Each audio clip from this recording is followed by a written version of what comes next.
Vamos ao vivo com o repórter Williams Tavares, que traz um alerta, principalmente para os motociclistas, né? Mas também para todo mundo, porque se um carro bater aí, dependendo da velocidade, pode ter um acidente grave também.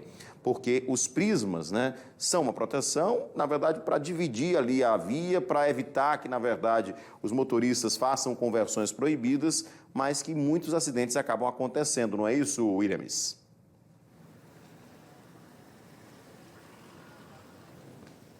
Verdade, Edson, por isso que a gente vai falar sobre a utilização desses prismas. Você trouxe há pouco esse acidente que foi registrado mais cedo aqui na Álvaro Otacílio, na Jatiuca, e vamos conversar agora justamente com o Antônio Monteiro, ele que é consultor especialista em educação no trânsito. Ele vai tirar muitas dúvidas sobre esse tipo de situação. Antônio, seja muito bem-vindo ao Cidade Alerta, boa noite. Sobre a utilização dos prismas, qual informação você pode nos transmitir? Boa noite Edson, boa noite a todos os alagoanos. Veja só, a importância dos prismas é a impedir a colisão frontal ou a colisão lateral. Porque em uma avenida como essa, você tem um grande fluxo nos dois sentidos. Se você não tiver um equipamento desse que faça segregação dos fluxos, você pode acontecer como acontecia muito aqui nesses pontos, né, de veículos adentrando na lanchonete, adentrando no posto, e aí acontecia a colisão lateral. A colisão lateral e a colisão frontal, ela tende a ser muito mais grave, porque vai bater na lateral do carro, onde o condutor ou o passageiro tem menos proteção, e aí sofre uma lesão maior. E a colisão frontal, a gente sabe da física que soma a velocidade e termina provocando um acidente mais grave.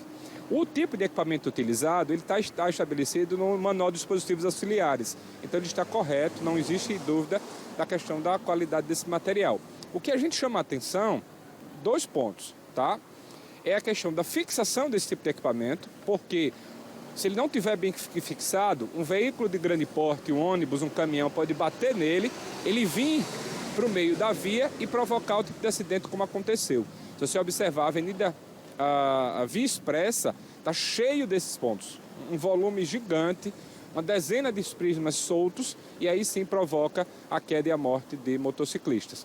No acidente em questão, também pode observar, muitas vezes, que é o ponto que a gente já debateu muito aqui, é o posicionamento do motociclista na via, né? Ele acha que pode, viu qualquer espaçozinho, qualquer situação, já quer ultrapassar, né? Então, já discutimos muito a questão do motociclista no corredor, e no caso em questão, pelo menos nos aparenta, pelo acidente, de que ele tentou ultrapassar pelo cantinho da esquerda, entre o veículo e o prisma, e aí terminou não tendo esse espaço. Então, a gente chama atenção sempre para os motociclistas a questão da conduta de segurança, de direção segura, não se envolvendo e não se colocando em espaços que talvez não caibam para ele passar. Antônio, você falou sobre a situação da Via Expressa. A leste e oeste também está do mesmo jeito. Quem passa sempre vê muitos prismas quebrados ou fora do lugar. Exatamente. A esse ponto, sim, precisa ser chamada a atenção da Prefeitura, porque é de responsabilidade do trânsito municipalizado, desde a promulgação do Código 98, então é de responsabilidade da Prefeitura a manutenção desses equipamentos. E aí, realmente, os antigos gelo baiano, como o Edson Moura falou, os prismas, ele tem aqueles mais antigos, sim, não é mais para ser utilizado. Dentro da atualização dos manuais, equipamentos diferentes, com refletivos, para que seja visto na questão do farol, mas a fixação deles é por uma nata de cimento. E aí qualquer veículo de maior porte batendo nele, ele se desloca. E hoje, circulando na Via Expressa, eu vi vários isso. Na leste-oeste, acontece muito de algumas empresas retirar esse equipamento para fazer o retorno.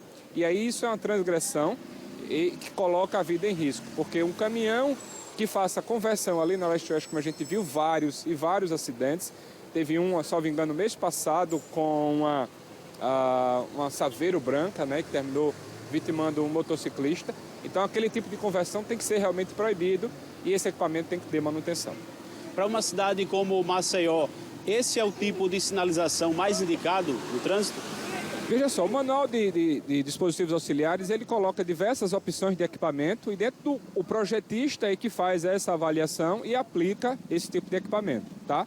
Então, nesse espaço aqui, onde você tem a via estreita, o equipamento está correto. Em rodovias, por exemplo, na duplicação sentido Arapiraca, foi colocado aquele elemento em concreto, que ele é maior, Por quê? Porque ele ali impede realmente do veículo cruzar o outro lado, né? E como há mais espaço, você consegue colocar aquele tipo de equipamento. Então, Antônio, recapitulando todas as dicas que você passou, o motorista sempre deve ficar muito atento. Isso, a gente sempre chama atenção nesse ponto, né, de que você sempre deve dirigir com muita cautela, né, buscando sempre a direção defensiva. Então, só ultrapassar, só entrar em espaço que você consiga observar que é possível concluir o deslocamento, iniciar e concluir o deslocamento. E nesse tipo de equipamento é importante realmente chamar a atenção da Prefeitura a questão da manutenção, porque soltos como eles estão na Via Expressa e na Leste-Oeste, isso sim causa acidentes gravíssimos. Muito obrigado pelas informações. Portanto, Edson, toda a atenção no trânsito é pouca, por isso que o Antônio sempre reforça essas dicas aqui no Cidade. Eu volto com você. Exatamente, Williams. Eu queria fazer uma pergunta ao Antônio, não sei se ele está me ouvindo. Ele já explicou, né, que aqueles prismas maiores não são mais recomendados, não é, Antônio? Até porque em alguns lugares, até mesmo aqui em Maceió, lá na Via Expressa mesmo, havia até uma união deles, né? Eles não ficavam separados, né? Eram grudados um no outro e parecia uma coisa única, né? Então, aquela forma antiga não é mais recomendada. Essa menor e mais espaçada é o que está no novo padrão, é isso?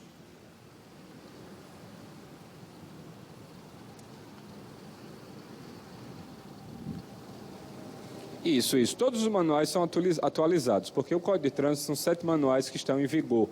Mas tem alguns manuais que estão com 10, 15 anos já, e existe um esforço muito grande da Secretaria Nacional de Trânsito e da Câmara Temática de Engenharia, junto ao Conselho Nacional de Trânsito, de atualizar esses manuais.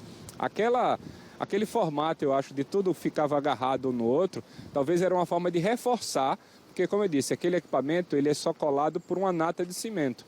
Então é muito frágil isso, sabe? Quando não, você bota uma barrinha de aço, um vergalhão de 20, 30 centímetros para melhorar a fixação dele. Então, um veículo de grande porte batendo, ele se desloca, tá? Então, foi trocado, foi colocado dessa forma e aí, como eu disse, circulando hoje, me chamou muito a atenção. Eu dei uma volta por lá para ver uma outra situação que a gente está fazendo uma pesquisa sobre os acidentes na Via Expressa e aí isso é um ponto perigosíssimo, porque realmente, no meio da via, ele vai derrubar o motociclista e um carro pode vir estourar o pneu. Teve um acidente, eu acho que uns 6 meses atrás, de uma van que estourou o pneu, perdeu o controle, foi para o outro lado e vitimou 2 motociclistas. Pois é, o ideal é que a gente não precisasse, né, que os motoristas fossem conscientes, né, e que a gente não precisasse ter essas intervenções aí na pista, porque o ideal, de fato, é que não houvesse isso aí. Mas, assim, como infelizmente muitas pessoas fazem conversões proibidas, né, Williams, acaba sendo uma situação que, se não tiver, né, a sinalização, vão continuar os acidentes até com maior quantidade de vezes, a gente mostrando aqui. Muito obrigado, Williams. Eu agradeço ao Antônio também pela participação ao vivo, falando de trânsito. Não é a questão da responsabilidade do trânsito, que é de todo mundo, né? Todos nós somos responsáveis, temos que fazer a nossa parte, ficar atentos e respeitar também exatamente a sinalização. É fundamental também isso, tá?